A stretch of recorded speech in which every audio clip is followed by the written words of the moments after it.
अरिहंत सिद्ध सूरी उपाध्याय साधु सर्व अर्थ के प्रकाशी मांगलिक उपकारी हैं।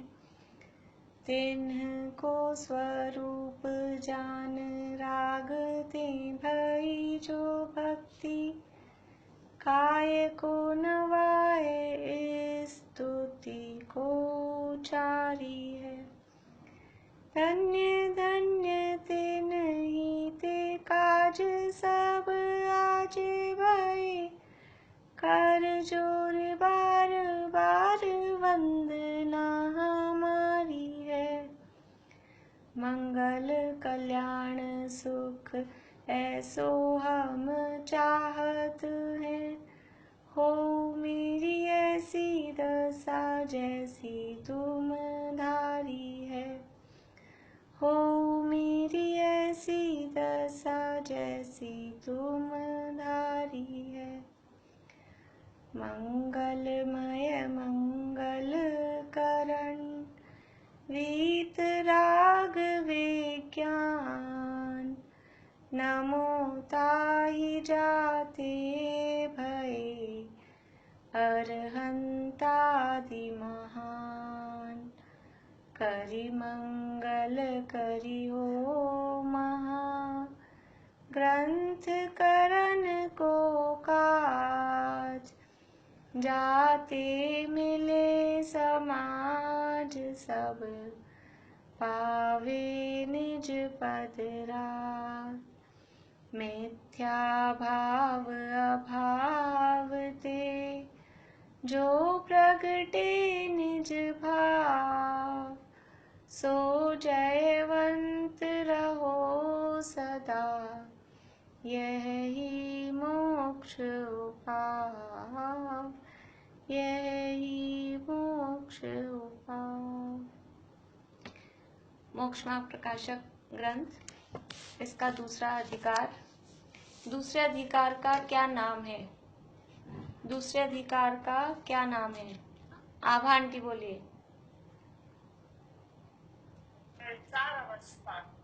संसार अवस्था का, बढ़िया, बहुत बढ़िया। संसार अवस्था का स्वरूप बताने वाला ये दूसरा अधिकार है। कर्म कितने होते हैं? कर्म कितने होते हैं? कौन कौन से? बोलिए। अनुज बोलेंगे? Yes ma'am. हाँ, कर्म 8 होते हैं। हाँ, नाम बताऊं? हाँ हाँ। ज्ञानावरण, दर्शनावरण, ज्ञानावरण, दर्शनावरण, अंतराय, मोहनीय, वेदनीय, नाम, आयु और गुण। ठीक है, ये 8 कर्म हैं। 4 घातियां और 4 अघातियां। कौन कौन से हैं घातिया, कौन से अघातिया? पहले वाले 4 ज्ञानावरण, दर्शनावरण, मोहनीय और अंतराय, ये तो है घाती कर्म, और दूसरे वाले अघातियां। बढ़िया। ये 8 कर्म हैं, इनमें से 4 घाती हैं और 4 अघातियां हैं। बढ़िया, ठीक है। ये जो कर्म है, कर्म और जीव दोनों अलग अलग हैं। कर्म जड़ हैं, जीव चेतन स्वरूपी है। तो जो ये कर्म जड़ हैं, ये जड़ कर्म जीव के स्वभाव का घात किस प्रकार करते हैं?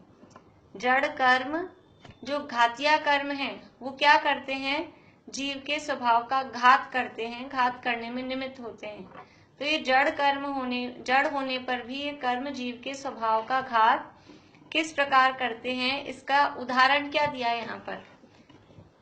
जड़ कर्म जीव के स्वभाव का घात किस प्रकार करते हैं, इसके लिए उदाहरण दिया यहाँ पंडित जी साहब ने। वो कौन सा उदाहरण दिया? कौन बताएंगे? पूर्णिमा आंटी बोलेंगे आप? नहीं। निशा आंटी?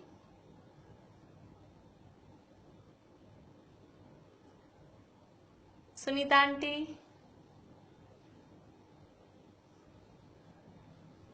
नहीं। मीना चाची?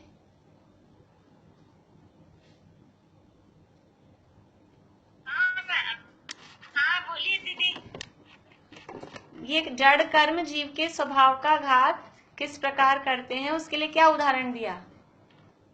मोहन धूल वाला है। हाँ, बढ़िया, सुनीता आंटी ने बोला है, अच्छा जवाब दिया है।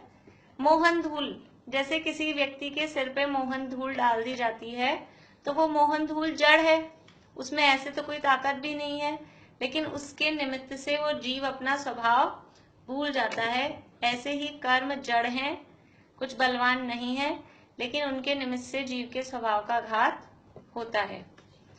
अब ये कर्म जड़ हैं, फिर जड़ कर्म होने पर भी वो जीव को बाहर में सामग्री कैसे मिला देते हैं?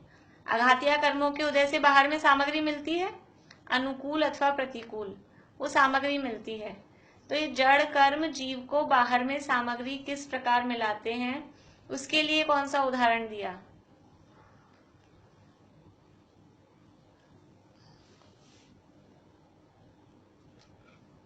कौन है बताने के इच्छुक? सुशीला आंटी,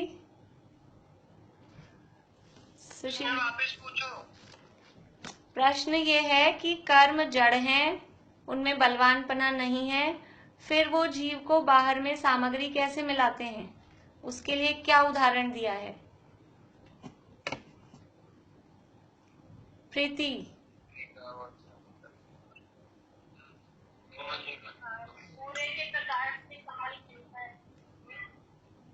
हाँ, सूर्य के प्रकाश से कमल नहीं, कमल वाला अभी आया नहीं उदाहरण, चकवा चकवी का, चकवा चकवी वाला उदाहरण दिया है कि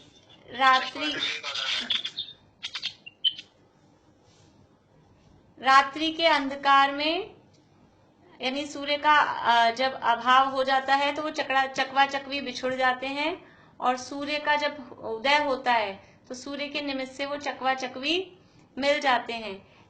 यद्यपि उसको, सूर्य को कुछ ऐसा बुद्धिपूर्वक कुछ विचार नहीं है कि मैं इनको मिलाऊं, कि मैं इनको अलग करूं। ऐसे ही कर्मों को भी कोई बुद्धिपूर्वक ऐसा विचार नहीं है कि हम इनको ये सामग्री मिलाएं कि नहीं मिलाएं, लेकिन वो कर्म के निमित्त से सहज ही वो बाहर में सामग्री का संयोग जीव को होता है। ऐसे यहाँ पर ये उदाहरण दिए। नवीन बंध का कारण कौन सा कर्म है? जीव को नया जो बंध होता है, अनादिकाल से तो बंध हो ही रहा है, अब जो नया बंध हो रहा है उस नए बंध का कारण कौन सा कर्म है? नवीन बंध का कारण कौन सा कर्म है? बोलिए, पारुल बोलिए।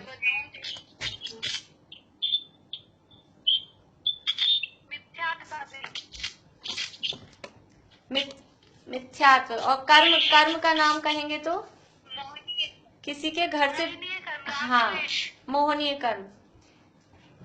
बढ़िया बढ़िया। ये मोहनीय कर्म ही नवीन बंध का कारण क्यों है, बाकी के 7 कर्म क्या बंध के कारण नहीं है? बोलिए ज्योति जी। अब सिद्ध करना है मोहनीय कर्म ही नवीन कर्म बंध का कारण किस प्रकार है। चलिए आप इतना बताइए कि ज्ञान, एक मिनट मेरी सुनिए, इतना बताइए कि ज्ञानावरण, दर्शनावरण और अंतराय, इनका उदय बंध का कारण है या नहीं है? ज्ञानावरण, हाँ, और अंतराय की क्षय से जो भी हमें ज्ञान होता है वो हमारे बंध में कारण नहीं होता। क्यों नहीं होता? उससे मतलब मोह राग द्वेष कुछ नहीं होता, बट मोह, जैसे अब ज्ञान है तो ज्ञान तो वो बंध का कारण क्योंकि जीव के स्वभाव है। हाँ, चलिए आप लोगों की आवाज इको हो रही है, एक बार आप लोग सब म्यूट हो जाइए। हाँ, अच्छा है, जवाब आ गया है कुल मिला के कि ज्ञानावरण, दर्शनावरण और अंतराय, इनके क्षयोपशम से जो ज्ञान, दर्शन, वीर्य प्रकट है वो बंध का कारण नहीं है, क्योंकि वो जीव के स्वभाव का अंश है और स्वभाव बंध का कारण नहीं होता। ये तो ठीक है, लेकिन ज्ञानावरण, दर्शनावरण और अंतराय का उदय तो बंध का कारण हो सकता है ना। इनका उदय तो बंध का कारण हो सकता है। अभी हमने क्षयोक्षम की बात की, अब उदय तो हो ही सकता है। बोलिए मनीषा हावी, बोलिए मनीषा हावी।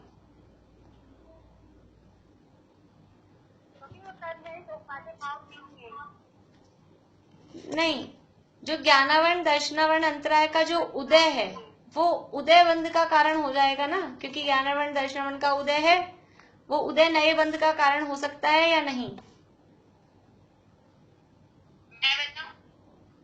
नहीं होगा। क्यों नहीं होगा? कारण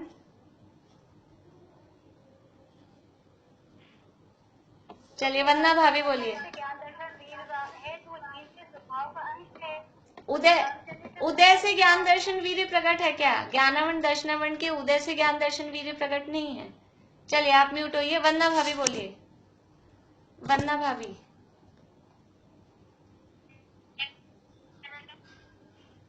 आवाज, हाँ उदय से जो ये है, बाकी के लोग म्यूट हो जाइए, आवाज फिर अच्छे से आती नहीं है। भाभी आपकी आवाज नहीं समझ आ रही है। ज्ञानावरण दर्शनावरण कर्म के उदय से जितना, चलिए मुझे जिस चीज का अभाव ही हो गया है, जितना ज्ञान प्रकट नहीं है, यानी जितना उसके उदय से जितना ज्ञान प्रकट नहीं है, उसका अभाव है, तो वो अभाव दूसरे कार्य के लिए कारण कैसे बनेगा? बहुत बढ़िया, उससे कर्म का बंध नहीं। बढ़िया। ज्ञानावरण, म्यूट हो जाइए। ज्ञानावरण दर्शनावरण और अंतराय का जो उदय है, उस उदय से तो ज्ञान दर्शन वीर्य प्रकट ही नहीं है, तो जो प्रकट ही नहीं है वो नए बंध का कारण नहीं हो सकते। जो खुद ही अभाव स्वरूप है वो दूसरे को कैसे बांध सकता है? तो वो बंध का कारण नहीं हो सकता। और उनके क्षयोपशम से जो प्रकट है वो स्वभाव का अंश है, और स्वभाव भी कभी बंध का कारण नहीं हो सकता। अघातीय कर्म का उदय नए बंध का कारण होता है या नहीं होता है? कारण सहित बताना है। अघातीय कर्मों का उदय नए बंध का कारण होता है या नहीं होता है? कारण सहित बोलिए, कौन बोलेंगे? किसने जवाब नहीं दिया अभी तक? कोई इच्छुक हो वो खुद भी कह सकते हैं कि हम देंगे जवाब। भुआ आप बोलेंगे? तिलक भुआ आप बोलेंगे? नहीं। चले पूजा बता रही है, पूजा। हाँ पूजा बोलिए भाई। हाँ अघातीय कर्म बंध का कारण नहीं होते हैं। क्यों नहीं? वो बाह्य सामग्री होती है, उससे बंध का कारण नहीं हो सकता। जैसे आयु, नाम, ये सब को बाह्य होते हैं, तो उनसे बाह्य कार्य होते हैं, तो इससे बंध का कारण नहीं होता। बढ़िया। अघातीय कर्मों के उदय से बाहर में सामग्री मिलती है, और वो सामग्री है वो परद्रव्य है। परद्रव्य कभी भी बंध का कारण नहीं होता। लेकिन हम तो देखते हैं इन सामग्रियों से ही हमें बंध हो रहा है। हम सामग्री को देख देख कर ही बंध कर रहे हैं। क्यों कर रहे हैं, उसमें कारण क्या है? हाँ बोलिए ममता भाभी। हाँ, क्योंकि उस सामग्री में जो राग द्वेष का परिणाम है, वो जो राग द्वेष का परिणाम है, वो राग द्वेष का परिणाम बंध का कारण है। और ये राग द्वेष का परिणाम, ये कौन सा कर्म का उदय है? ये है मोहनीय कर्म का उदय। राग द्वेष का जो भी परिणाम है, मोह राग द्वेष का परिणाम, ये मोहनीय कर्म का उदय है। इसलिए मोहनीय कर्म का उदय ही वो नवीन कर्म बंध का कारण है। बाकी के 7 कर्मों के उदय, क्या कह रहे हैं, बाकी के 7 कर्मों के उदय वो नए बंध के कारण नहीं है। और जो 3 घातीय कर्म है, उनका क्षयोपशम भी नए कर्म बंध का कारण नहीं है। एकमात्र मोहनीय कर्म का उदय ही नए बंध का कारण है, क्योंकि उससे हमें मोह राग द्वेष परिणाम होते हैं, और ये मोह राग द्वेष परिणाम ही ये आश्रव हैं और ये बंध के कारण है। अब कल हमने समझे थे बंध के प्रकार। बंध कितने प्रकार के होते हैं? बंध कितने प्रकार के होते हैं? बोलिए अंशिका।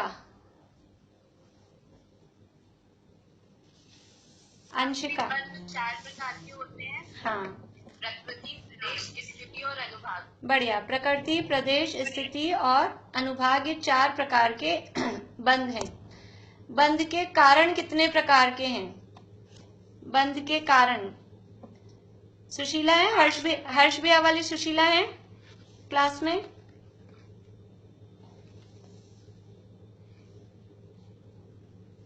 चलिए, नहीं। और कौन है? सब वीडियो बंद है तो मुझे पता नहीं चलता। हाँ, बंध के कारण कौन कौन से हैं? बोलिए मोनिका भाभी। मोनिका भाभी बोलिए।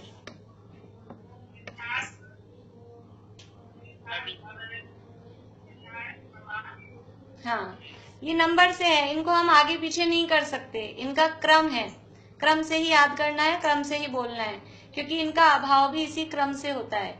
मिथ्यात्व, अविरति, प्रमाद, फिर कषाय और फिर योग, ये बंध के 5 कारण हैं। इन 5 कारणों में से कौन से कारण, कौन सा बंध किस कारण से होता है? ये 5 कारण बताए हैं और 4 प्रकार के बंध बताए हैं, तो कौन सा बंध किस कारण से होता है?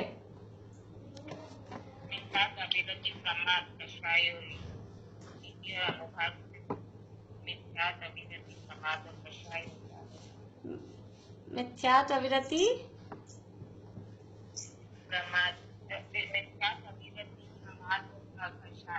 हाँ, होता है इसी अनुभाग से, और है ना प्रकृति, प्रदेश से खाली योग। हाँ, आप जो से शब्द है वो गलत जगह लगा रहे हैं।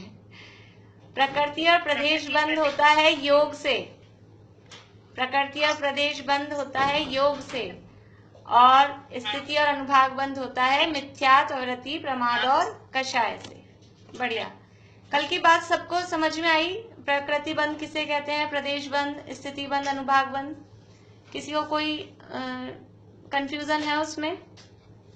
सबको समझ में आ गया? अब हम आगे बढ़ते हैं। पेज नंबर 26, लास्ट 2 लाइनें। योग और उससे होने वाले प्रकृति बंध, प्रदेश बंध। तथा इतना जानना कि नाम कर्म के उदय से शरीर, वचन और मन उत्पन्न होते हैं। उनकी चेष्टा के निमित्त से आत्मा के प्रदेशों का चंचलपना होता है। उससे आत्मा को पुद्गल वर्गणा से एक बंधान होने की शक्ति होती है, उसका नाम योग है। देखिए क्या कह रहे हैं, कल हमने देखा था योग किसे कहते हैं? मन, वचन, काय के निमित्त से आत्म प्रदेशों में जो कंपन, जो चंचलता, जो वाइब्रेशन होता है, उसका नाम योग है।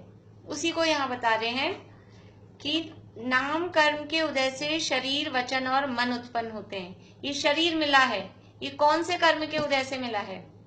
नाम कर्म के उदय से शरीर मिलता है। 5 शरीरों के नाम आते हैं, 148 प्रकृतियों के नाम हमने याद किए थे, नाम कर्म की 93 प्रकृतियों के, उसमें 5 प्रकार के शरीर। तो ये शरीर जो हमें मिला है, ये नाम कर्म के उदय से। वचन, भाषा, ये भाषा कौन से कर्म के उदय से मिल रही है? ये भाषा भी नाम कर्म के उदय से। समझ लीजिए 2 इंद्रिय, 3 इंद्रिय जो है, 2 इंद्रिय से वचन चालू हो जाते हैं, तो ये नाम कर्म के उदय से भाषा मिल रही है। और मन, मन भी, मन कौन से कर्म के उदय से मिलता है? नाम कर्म के भेदों में से बताना है मन कौन से कर्म के उदय से मिलता है। जिनको आता है वो बोलें, मन कौन से कर्म के उदय से मिलता है? है कोई? पर्याप्ति कर्म के उदय से मन नहीं, पर्याप्त नाम कर्म के उदय से तो जितनी हमको पर्याप्तियां हमारे योग्य हैं वो पर्याप्ति, वो शक्ति है। मन कौन से कर्म के उदय से मिलता है? द्रव्य मन। बढ़िया, बहुत बढ़िया। आंगोपांग नाम कर्म के उदय से द्रव्य मन मिलता है, और भाव मन वो शेषम ज्ञान रूप है, वो ज्ञानावरण के शेषम से होता है। तो आंगोपांग नाम कर्म के उदय से द्रव्य मन की रचना होती है। आंगोपांग नाम कर्म, ये नाम कर्म का भेद है। तो शरीर भी, वचन भी और मन भी, ये सब नाम कर्म के उदय से उत्पन्न होते हैं। यहाँ भी द्रव्य मन की बात चल रही है। ये नाम कर्म के उदय से उत्पन्न होते हैं। उनकी चेष्टा के निमित्त से आत्मा के प्रदेशों का चंचलपना होता है। मन वचन काय में जो हलन चलन हुआ, वचनों से बोला, मन में विचार किया, शरीर का जो हिलना डुलना हुआ, तो उनकी चेष्टा मतलब उनमें जो क्रियाएं हो रही है उसके निमित्त से आत्मा के प्रदेशों का चंचलपना होता है। मन वचन काय के चंचलता से आत्मा के प्रदेश क्यों चंचल हो रहे हैं? क्योंकि वो दोनों एक जगह पर हैं, दोनों एक क्षेत्र अवगाह, उनमें संश्लेष संबंध है। आत्मा और शरीर में कैसा संबंध है? एक क्षेत्र अवगाह संश्लेष, मतलब कि जहां आत्मा है इस भाव में, अभी जहां आत्मा रहेगा वहां शरीर साथ साथ जाएगा। ऐसा नहीं हो सकता है। अभी तो समझ लीजिए कपड़े भी हमारे साथ एक क्षेत्र अवगाही हैं, हमने जो कपड़े पहन रखे हैं, लेकिन ये कपड़े हम छोड़ सकते हैं, पर अभी शरीर ऐसा नहीं हो सकता है कि हम मंदिर आए तो शरीर को घर छोड़ के आ जाएं। और अभी जैसे शरीर से तो प्रॉब्लम है कोरोना वायरस की, तो अपन ऐसा करें शरीर को घर छोड़ के फिर अपन दर्शन करने चल जाएं तो कोरोना नहीं फैले। लेकिन ऐसा है नहीं, ये अभी एक क्षेत्र अवगाह और संश्लेष, कि जहां जीव जाएगा वहां शरीर जाएगा, जहां शरीर जाएगा वहां जीव जाएगा, ऐसा इनका संश्लेष संबंध है। तो अब ये ऐसा संबंध है, तो अगर शरीर में चंचलता हो रही है तो आत्म प्रदेश भी उसके साथ, मैंने ऐसे हाथ हिलाया तो इसके साथ में आत्मा के प्रदेश भी ऐसे हिल रहे हैं। मुंह से बोल रहे हैं तो अंदर पूरे शरीर में भी और पूरे आत्मा के प्रदेशों में भी कंपन हो रहा है। तो उनकी चेष्टा के निमित्त से आत्मा के प्रदेशों का चंचलपना होता है। उससे आत्मा को पुद्गल वर्गणा से एक बंधान होने की शक्ति होती है, उसका नाम योग है।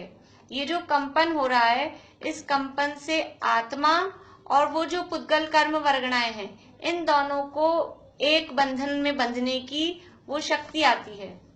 जैसे कल हमने उदाहरण लिया था कि जितनी ज्यादा हवा चलती है, तो जितनी हवा ज्यादा चलती है उतनी धूल ज्यादा आती है। वैसे ही जितना ज्यादा ये आत्म प्रदेशों में कंपन होगा, और वो आत्म प्रदेशों में कंपन होगा मन वचन काय के निमित्त से, तो जितना ज्यादा कंपन है उतनी ज्यादा ये पुद्गल वर्गणाएं आकर्षित होती हैं आत्मा के साथ में। तो ये जो शक्ति होती है उस शक्ति का नाम योग है। तो मन वचन काय के निमित्त से आत्मा के प्रदेशों में जो कंपन होता है और उस कंपन के द्वारा कर्म आकर्षण की जो शक्ति है उसका नाम योग है।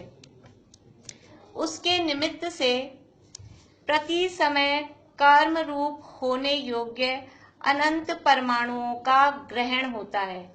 ये जो योग हुआ, आत्म प्रदेशों में कंपन हुआ, उसके निमित्त से प्रति समय, हर समय, समय किसे कहते हैं?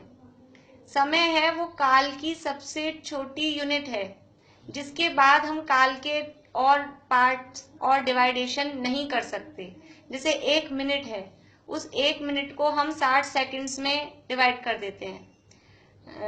1 घंटा है, 1 घंटे को हमने 60 मिनट में डिवाइड किया, फिर 1 मिनट को 60 सेकंड में डिवाइड किया, और 1 सेकंड को फिर नैनो सेकंड में, और उससे भी कुछ नीचे 1-2 और स्टेप हैं। तो उतना तो किया, लेकिन उससे नीचे हम आगे उसको डिवाइड नहीं कर पाते। लेकिन समय ऐसी सबसे सूक्ष्म इकाई है काल की कि उसके बाद काल का और टुकड़ा नहीं किया जा सकता। तो हम ये जो एक पलक झपकते हैं, हमने एक पलक झपकी, इसमें कितने समय होते हैं? एक समय नहीं, हमने ये जो पलक झपकी है इसमें असंख्यात समय बीत जाते हैं, असंख्यात समय इसमें लग जाते हैं। तो वो समय कितना छोटा होगा। तो यहाँ कह रहे हैं कि एक समय, प्रति समय कर्म रूप होने योग्य अनंत परमाणुओं का ग्रहण होता है।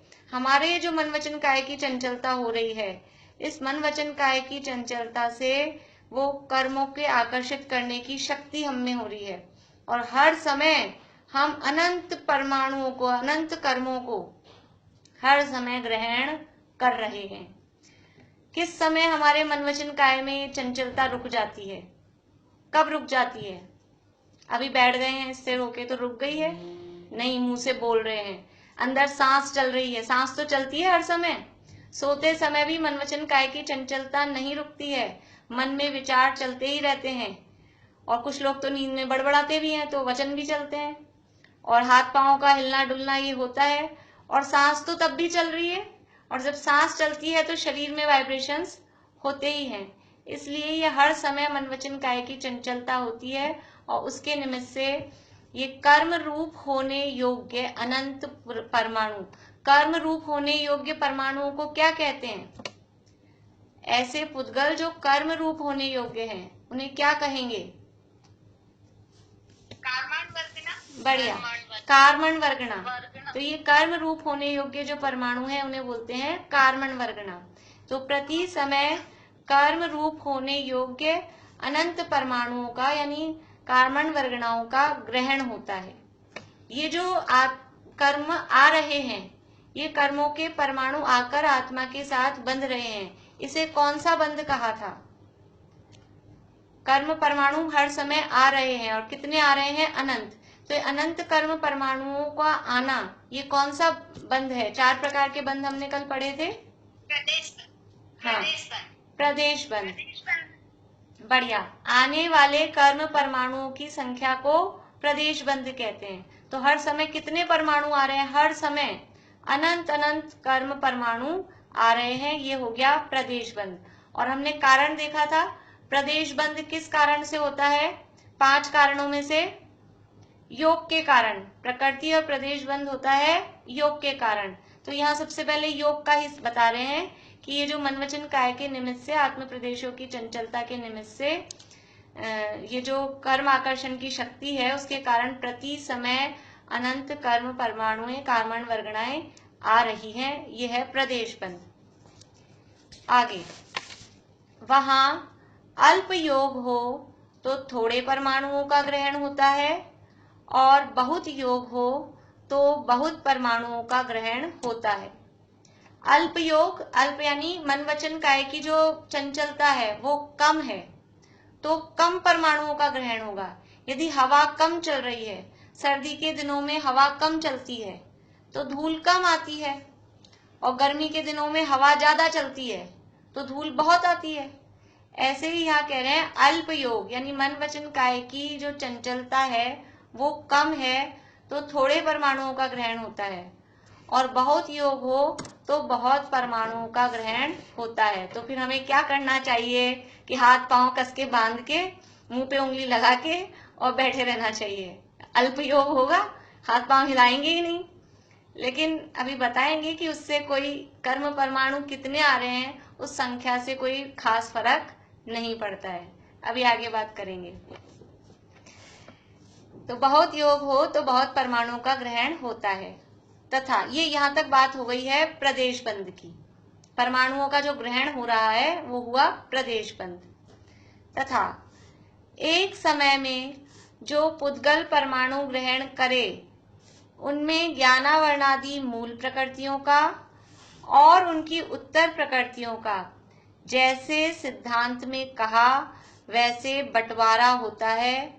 उस बंटवारे के अनुसार परमाणु उन प्रकृति रूप स्वयं ही परिणमित होते हैं। अभी देखो ये कर्म आए, अभी हमको ऐसे लगेगा पढ़ते सुनते समय कि कर्म आ रहे हैं, फिर वो बट रहे हैं, बहुत टाइम लग जाता होगा सारा डिवाइडेशन में। लेकिन ये सारा काम जितना भी अभी हम पढ़ेंगे, ये सारा काम, सारा प्रोसेस एक समय में हो रहा है।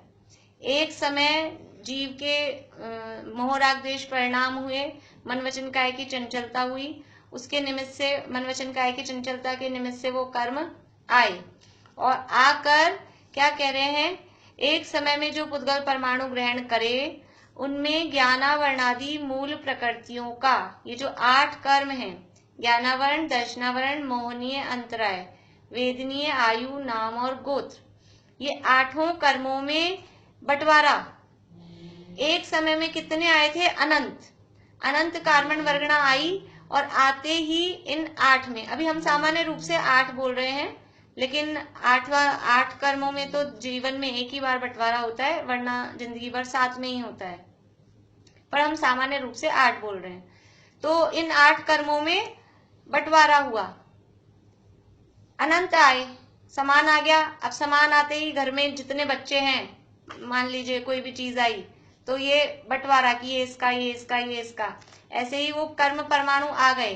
अब आते ही 8 में उनका बंटवारा, और अकेले मूल प्रकृतियों में नहीं, उत्तर प्रकृतियां मतलब उनके भेद, ज्ञानावरण की 5, दर्शनावरण की 9, मोहनीय की 28, वेदनी अंतराय की 5, वेदनीय की 2, आयु की 4, नाम की 93 और गोत्र की 2। इस तरह से उनमें बंटवारा। ये अभी हम सामान्य रूप से उनके भेद बता रहे हैं, बाकी वो बंध योग्य कितनी है वो सब बारीकी तो अलग है, पर हम सामान्य कथन कर रहे हैं अभी। तो ये उनमें मूल प्रकृतियों में और उनकी उत्तर प्रकृतियों का, जैसे सिद्धांत में कहा है। सिद्धांत मतलब जो आगम ग्रंथों में, समझ लीजिए कि गोमटसार आदि ग्रंथ हैं, षटखंडागम आदि ग्रंथ हैं, जैसा उन ग्रंथों में कहा है वैसे बंटवारा होता है। जो बात अभी भी मैंने कही ना कि अभी हम सामान्य रूप से कह रहे हैं कि 8 में और इनकी पूरी पूरी प्रकृतियों में होता है, पर जिसके जितना होना होता है, जो जिसके योग्य है, उसके उन प्रकृतियों में उनका बंटवारा हो जाता है। उस बंटवारे के अनुसार परमाणु उन प्रकृतियों रूप स्वयं ही परिणमित होते हैं। देखिए, जैसे हमने भोजन किया, भोजन करते हैं, हमने एक घास खाया, रोटी ली, उसमें सब्जी लगाई, दाल लगाई और उसको खाया, तो वो एक एक जो हम घास भोजन कर रहे हैं, उस भोजन का अंदर जाके क्या होता है? भोजन ग्रहण कर लिया। अब उस भोजन का क्या होता है कि उसमें से अपने आप ही 7 धातुओं में डिवाइडेशन होता है। यहाँ 7 कर्मों में होता है, क्योंकि आयु कर्म का बंध तो जीवन में एक ही बार होता है, इसलिए जिंदगी भर तो 7 कर्मों में उनका डिवाइडेशन होता है। तो एक समय में एक ग्रास हमने कर्म ग्रहण किए, और एक ग्रास में कितने कर्म आते हैं? अनंत। एक ग्रास मतलब एक बार में जो हमने ग्रहण किए, तो वो एक बार में अनंत कर्म परमाणु आते हैं। तो जैसे हमने एक ग्रास भोजन किया और उस हर ग्रास का डिवाइडेशन सप्त धातु में, अंदर शरीर में खून भी बनता है, मांस भी बनता है, हड्डी में भी जाता है, और जो जो भी है वेस्टेज भी होता है, वो सब उसमें परिणमन होता है। ऐसे ही हर समय जो कर्म परमाणु हमने ग्रहण किए हैं, उन कर्मों का 7 कर्म, जो प्रकृति 7 कर्म है, उन मूल 7 कर्मों में डिवाइडेशन होता है। फिर उनकी उत्तर पूरा हिसाब किताब है। गोमटसार हम आगे पढ़े, हम तो ज्यादातर पहला अधिकार ही पढ़ते हैं, उसमें आगे दूसरे अधिकार में ही ये बातें आ जाती है कि डिवाइडेशन कैसे होता है। जो कर्म परमाणु आए हैं वो सबसे ज्यादा किसको मिलेंगे, उससे कम किसको मिलेंगे, उससे कम किसको मिलेंगे, और फिर उत्तर प्रकृतियों में भी किस किस तरह से पूरा सेट, सब पूरा सेट है, सब कुछ सेट है। और ये कर्मों की इतनी अच्छी, मतलब आज का अभी का अच्छे से अच्छा कंप्यूटर सब फेल हो जाए। आश्चर्य होता है कि कर्म जड़ पुद्गल हैं और इतनी बढ़िया इनकी व्यवस्था है कि हर समय कर्म आ रहे हैं। एक भी समय ऐसा नहीं होता है, विग्रह गति का भी समय ऐसा नहीं होता है संसारी जीवों के कि वो कर्म आना रुक जाएं, और हर समय ये कर्म आ रहे हैं, और हर समय बराबर डिवाइडेशन कर्मों में अपने परिणामों के अनुसार वो होता रहता है। ये सारी ऑटोमेटिक व्यवस्था कर्मों में चलती रहती है। तो एक समय में जो पुद्गल परमाणु ग्रहण करे, उनमें ज्ञानावर्णादि मूल प्रकृतियों का और उनकी उत्तर प्रकृतियों का जैसे सिद्धांत में कहा वैसे बंटवारा होता है। उस बंटवारे के अनुसार परमाणु उन प्रकृतियों रूप स्वयं ही परिणमित हो जाते हैं। इकट्ठी कार्बन वर्गणा आई, अब कौन सी कार्बन वर्गणा ज्ञानावरण रूप परिणमित हो गई, थोड़ी सी दर्शनावरण रूप, मोहनीय रूप, अंतराय रूप, वेदनीय, नाम, गोत्र, आयु, इन रूप वो परिणमित हो गई। अब वो जब एक बार ज्ञानावरण रूप परिणमित हो गई, तो अब वो ज्ञानावरण बन गया। अब फिर ज्ञानावरण के मति ज्ञानावरण, शुद्ध, अवधि, मनपर्य, केवल ज्ञानावरण, इनमें इनको विभाजन होएगा, उसमें उनको पार्टीशन मिलेगा। इस तरह से वो पूरी उनका प्रोसेस होता है। देखिए आगे, विशेष इतना कि योग दो प्रकार का है, शुभ योग, अशुभ योग। योग दो प्रकार का है, एक शुभ योग, योग मतलब क्या कहा था, मन वचन काया की जो प्रवृत्ति थी वो योग, तो उसमें एक है शुभ योग और एक है अशुभ योग। वहां धर्म के अंगों में मन वचन काया की प्रवृत्ति होने पर तो शुभ योग होता है। देखिए शुभ योग किसे कहते हैं कि शुभ परिणामों के निमित्त से हमारे, शुभ और अशुभ तो समझ में आता है, शुभ परिणामों के निमित्त से जो हमारे मन वचन काया की प्रवृत्ति बन रही है, अंदर में परिणाम शुभ हैं, शुभ हैं, शुभ कहते हैं, समझ लीजिए कि देवशास गुरु के प्रति भक्ति पूजन आराधना का परिणाम है, दया दान आदि का जो परिणाम है, ये जो परिणाम है ये कहलाते हैं शुभ भाव। तो हमारे शुभ भावों के निमित्त से जो हमारे मन में विचार आ रहे हैं, जो हमारे वचन की प्रवृत्ति हो रही है, या उस अनुरूप जो हमारे शरीर की प्रवृत्ति हो रही है, वो कहलाती है शुभ योग। शुभ परिणामों के निमित्त से जो मन वचन काया की प्रवृत्ति होती है वो कहलाती है शुभ योग। और अशुभ परिणामों के निमित्त से जो मन वचन काया की प्रवृत्ति होती है, पापों के, कषायों के, विषय भोग के जो परिणाम है, वो सारे परिणाम कहलाते हैं अशुभ। तो अशुभ परिणामों के निमित्त से जो मन वचन काया की प्रवृत्ति होती है वो अशुभ योग कहलाती है। तो कह रहे हैं कि वहां धर्म के अंगों में मन वचन काया की प्रवृत्ति होने पर तो शुभ योग होता है। धर्म के अंग वही कि दया दान पूजा भक्ति जो भी चीजें हैं वो सब है धर्म के अंग। धर्म के अंगों में मन वचन काया की प्रवृत्ति होने पर तो शुभ योग होता है, और अधर्म के अंगों में उनकी प्रवृत्ति होने पर अशुभ योग होता है। वहां शुभ योग हो या अशुभ योग हो, सम्यक्त्व प्राप्त किए बिना घातिया कर्मों की तो सर्व प्रकृतियों का निरंतर बंध होता ही रहता है। किसी समय किसी भी प्रकृति का बंध हुए बिना नहीं रहता। देखिए हमको क्या लगता है कि अभी हम क्या कर रहे हैं, अभी हमारा कौन सा योग चल रहा है, अभी हमारा कौन सा योग चल रहा है बेला भाभी, अभी हमारा कौन सा योग चल रहा है, बोलिए बेला भाभी आपकी। हाँ अपना भी शुभ योग चल रहा है। हाँ मतलब शुभ योग चल रहा है। हमारे जो मन वचन और काय की जो प्रवृत्ति है, हम मन से भी ध्यान पूर्वक सुन रहे हैं और वचनों से भी वही बोल रहे हैं। तो अभी हमारी जो प्रवृत्ति चल रही है मन वचन काय की, वो शुभ रूप है। मन से भी हम यहाँ लगे हुए हैं, मोटा मोटा हम यही देख रहे हैं, किसी का मन इधर उधर लगा हो तो वो पर्सनल है। हम मन से यहाँ ध्यान से सुन रहे हैं, वचन से भी यही शब्द बोल रहे हैं और शरीर से भी स्थिर होकर बराबर स्वाध्याय के लिए बैठे हैं। तो ये हमारा अभी शुभ योग है।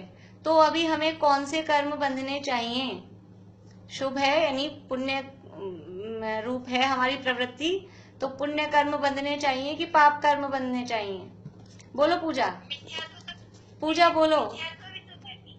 हाँ आंटी रुकिए, बोलो पूजा क्या हुआ? हाँ आप बोलेंगे, वो अनम्यूट कर रहा था। हाँ अभी हम बैठ के क्लास सुन रहे हैं तो पुण्य बन रहा है कि पाप बन रहा है, ये बताओ।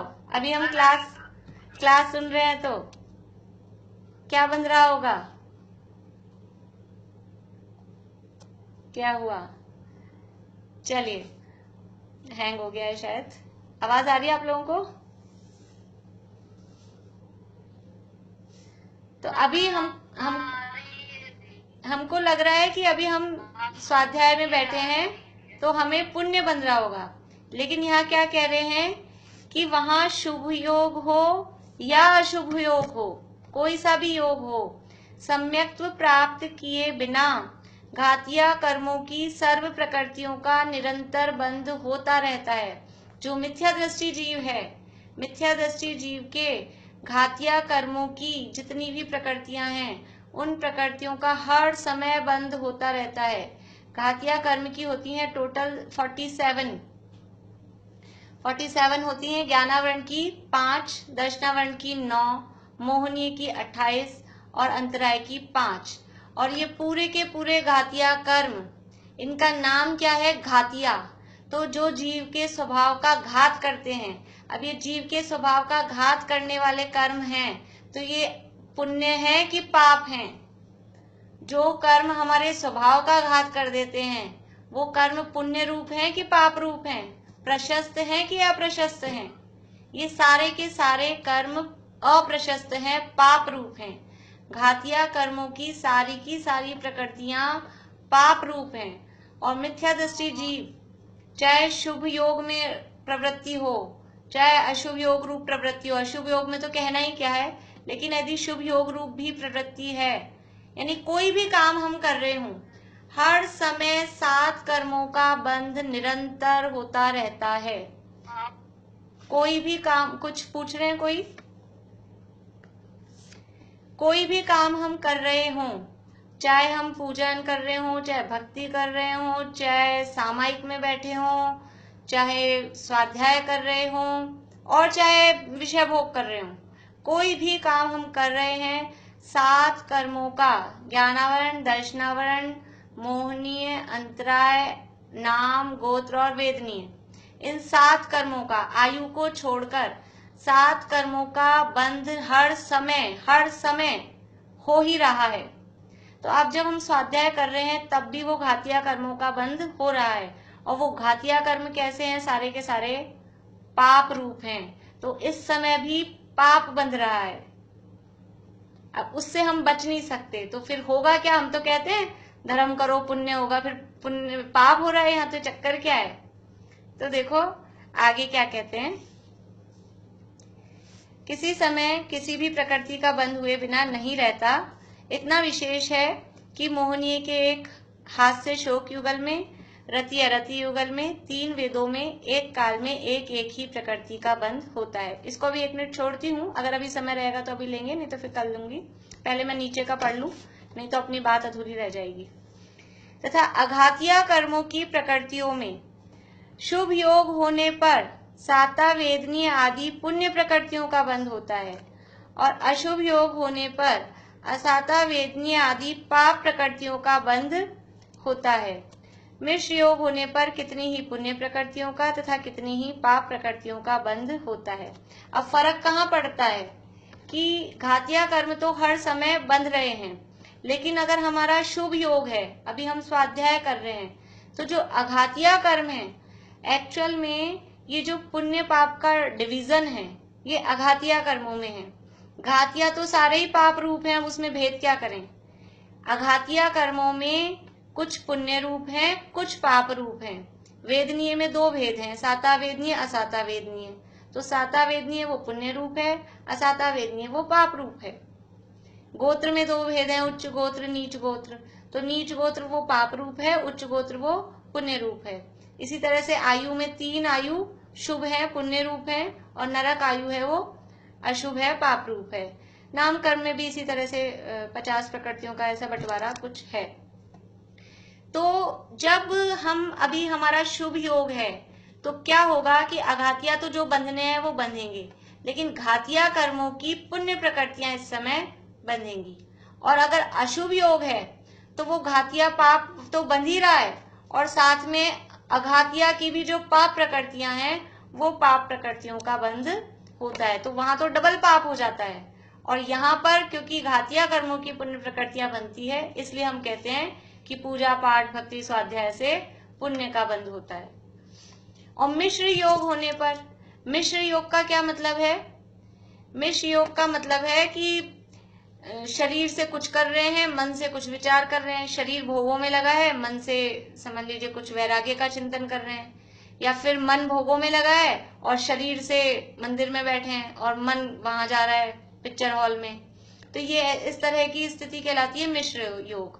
या फिर समझ लीजिए कि सब्जी सुधार रहे हैं और प्रवचन सुन रहे हैं, तो ये बाहर से काम हम शरीर से कौन सा कर रहे हैं, वो अशुभ है, और इधर उपयोग में प्रवचन भी चल रहा है। तो ये इस टाइप की जो परिस्थितियां हैं वो मिश्र योग कहलाते हैं।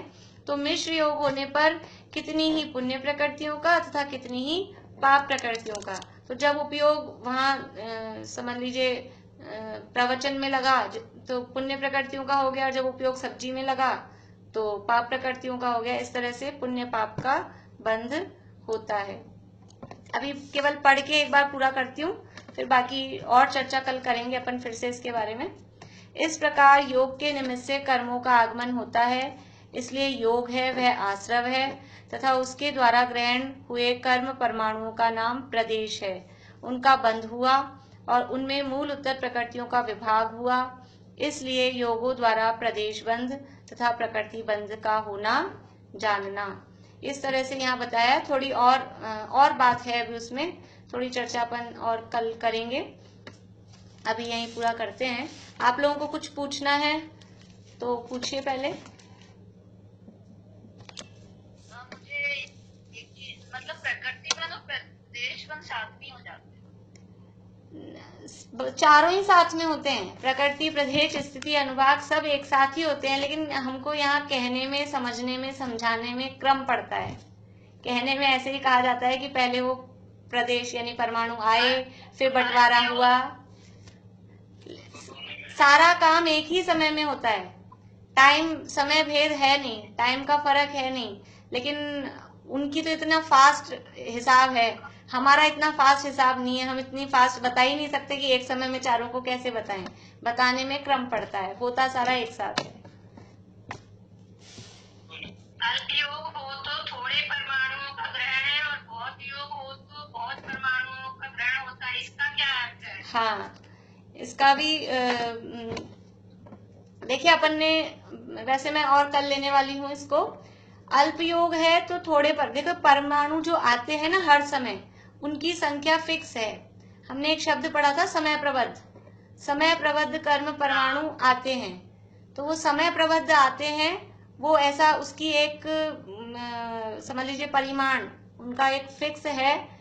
लेकिन वो समय प्रबद्ध में भी कितने होते हैं, कल लेंगे इसको और कल चर्चा करेंगे उसको। तो उसमें से ही अल्प योग है तो कम आएंगे और अधिक योग है तो ज्यादा आएंगे, यानी इनकी मिनिमम और मैक्सिमम लिमिट है। कम का अर्थ बताना है कि कम से क्या मतलब है? आएंगे तो अनंत ही, आएंगे तो अनंत ही, लेकिन उस अनंत में भी जघन्य और मध्यम उत्कृष्ट इस तरह का वहां भेद है। वो सिद्धों के अनंत विभाग और अभव्यों से अनंत गुणे उसे समय प्रबद्ध कहते हैं। जैसे आप समझो कि थोड़ी सी बात अभी करते हैं, जैसे कि कोई 5 डिजिट की संख्या है, 5 डिजिट की संख्या है, तो 5 डिजिट की संख्या कौन सी हो सकती है?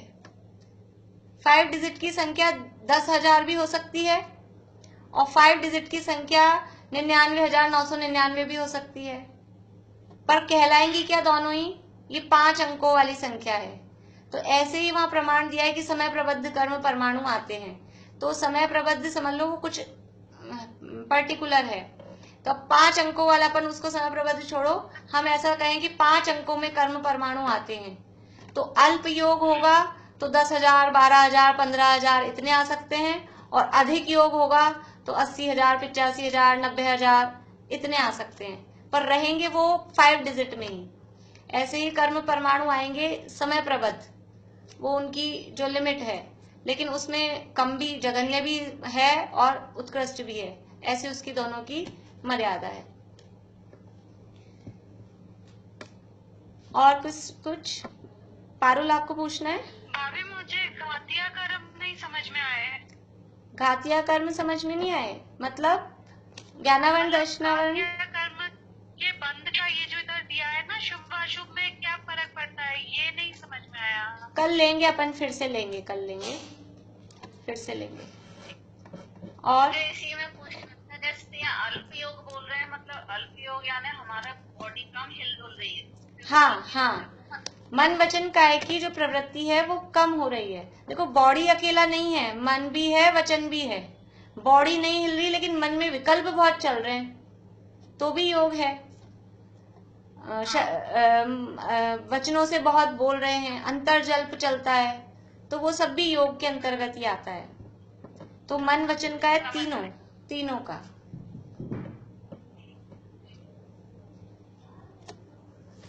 और कोई पूरा करें? इसको कह रहे थे हाँ प्रीति बोलो। आपको लास्ट में हाँ वो मुझे बोलना है, प्रीति बोलो। हाँ, वो स्थिति में मुझे पूछना था, वो केवल उदय वाला टाइम पीरियड आता है या पूरा आता है, जब से बनते हैं और जब से अलग हो जाते हैं? जब से बनते हैं और जब तक आत्मा के साथ रहते हैं वो स्थिति कहलाती है। जब से बंधे हैं तब से लेकर जब तक वो आत्मा के साथ रहते हैं वो पूरा टाइम स्थिति का कहलाता है। अब आधा काल को भी मिलाकर पूरा। और अपन अभी पूरा नहीं हुआ है, अभी एक बार अपन ने पढ़ा है, फिर से इसको लेंगे, कल फिर से लेंगे पूरे प्रकरण को, आएगी बात और।